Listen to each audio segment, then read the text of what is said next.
கால பூஜை அப்படின்னும் போது இந்த பால் இருக்கணும், தண்ணி இருக்கணும், கூட ஏதாவது ஒன்று நீங்கள் எடுத்துக்கோங்க. அதாவது பால், தண்ணி, பன்னீர் எடுத்துக்கோங்க. பன்னீர் எடுத்து 3 விதமான வஸ்துக்களில் நீங்கள் வந்து பார்த்திங்கன்னா அபிஷேகம் பண்ணுங்கள்.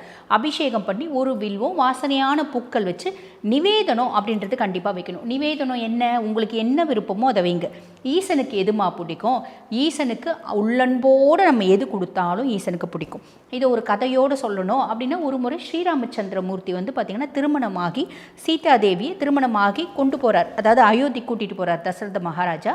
அப்போ எல்லாரும் ராமச்சந்திரமூர்த்திக்கு இது பிடிக்கும், அது பிடிக்கும், அது பிடிக்கும்னு அவங்கவுங்க வந்து செய்கிறாங்க, அவங்கவுங்க செஞ்சு கொடுக்குறாங்க. வேலையாட்கள் முதல் கொண்டு தாய்மார்கள் மொத்தம் அத்தனையும் பிரஜைகளும் வந்து செஞ்சுட்டு வந்து கொடுக்குறாங்க.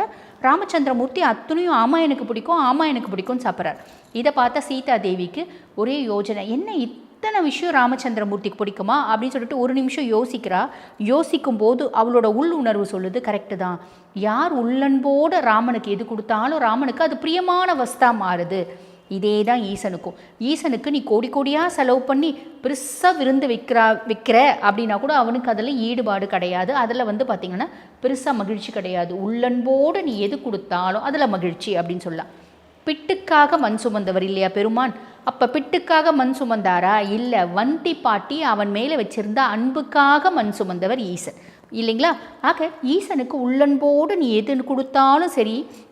அன்றைய தினம் உன்னால் எது முடியும், அம்மா எனக்கு ஈசனுக்காக நான் 5-3 அடுக்காக செஞ்சு ஒரு பெரிய தலைவாழை இலையில் படையல் போடுவேம்மா, நிவேதனம் பண்ணுவேன், சந்தோஷம், நிவேதனம் பண்ணுங்க.